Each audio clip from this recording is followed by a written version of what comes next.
ஆனா கீர்த்தனா அவர்கள் என்ன பண்றாங்க, உடனே கோல் போஸ்ட்டை மாத்துறாங்க. அந்த குழந்தைங்க நல்லா படிக்குதுன்றத வந்து ஒரு இன்சல்ட்டா எடுத்துட்டு கோல் போஸ்ட்டை மாத்தி டீச்சர்கிட்ட உடனே சொல்றாங்க. நீங்க வந்து இங்கிலீஷ்ல வந்து கான்வர்சேஷன் வச்சு பாருங்க, அவங்களால பதில் சொல்ல முடியாது. அமைச்சர் ட்ரை பண்ணாங்களா? கான்வர்சேஷன் வைக்கிறதுக்கு ட்ரை பண்ணி குழந்தைங்கனால பண்ண முடியாம போச்சா? கான்வர்சேஷன் வைக்கிறதுக்கு முன்னாடி நீங்க அந்த முடிவுக்கு எப்ப வந்தீங்க, எப்படி வந்தீங்க? அப்ப தொடர்ச்சியா உங்களுக்கு ஒரு மைண்ட் செட் இருக்கு, ஒரு ஸ்டீரியோ டைபிக்கல் மைண்ட் செட், ஒரு பொது புத்தி இருக்குல்ல, அதை வச்சு அந்த குழந்தைங்களை வந்து நீங்க அணுகுறீங்க, இன்சல்ட் பண்றீங்க. அப்போ இவங்க போய் கேட்குறாங்க, உங்க அப்பா என்ன பண்றாரு, what is your father do அப்படின்றாங்க. ஒரு சோஷியல் ரியாலிட்டி, சமூக புரிதல் உள்ள எந்த ஒரு நபரும் ஒரு கவர்மெண்ட் ஸ்கூல்ல ஏன் எந்த ஸ்டூடெண்ட்டையும் போய் உங்க வாட் இஸ் யுவர் ஃபாதர் டூன்னு அவ்வளோ ஈஸியாக கேட்டுற மாட்டாங்க.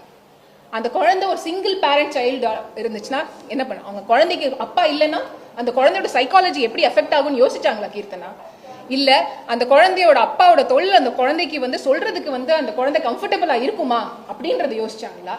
ஸோ சோஷியல் அண்டர்ஸ்டாண்டிங் இல்லாம போய் குழந்தைங்களை வந்து இந்த மாதிரி ஹேண்டில் பண்றது அப்படின்றது ரொம்ப அபத்தமான ஒரு விஷயம். இதை வந்து நம்ம வந்து அராஜகம் தான் நம்ம வந்து சொல்ல முடியும்.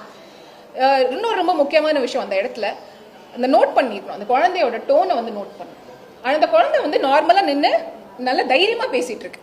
இவங்களோட ஆட்டிடியூட பார்க்க அந்த குழந்தை வந்து பயந்து போய் கை கட்ட ஆரம்பிக்குது. நம்ம திராவிட இயக்கத்துல யார் முன்னாடியும் கை கட்டி நிக்காதீங்கன்னு சொல்லி கொடுத்த இயக்கம் இது. ஆனா அந்த இடத்துல ஒரு குழந்தை கை கட்டுனா அட்லீஸ்ட் அந்த குழந்தைய கம்ஃபர்ட், செல்ஃப் ரெஸ்பெக்ட்னா என்னன்னு உங்களுக்கு தெரியாது, பெரியார கொள்கை தலைவரை வச்சிருக்கீங்க, ஆனா அந்த விஷயம் எதுவுமே உங்களுக்கு தெரியாது, அதை விடுங்க. கை கட்டி இப்படி நிக்கிற போது பயப்படுது அப்படின்றது ரொம்ப நல்லாவே தெரியுது. அட்லீஸ்ட் அந்த நேரத்திலேயாவது உங்க ஆட்டிடியூட சேஞ்ச் பண்ணி குழந்தையோட ஒரு நல்ல ரேப்போ டெவலப் பண்ணி பரவாயில்லடா சொல்லுடான்னு சொல்றது தான் வந்து ஒரு நல்ல ஒரு அமைச்சருக்கான அழகு.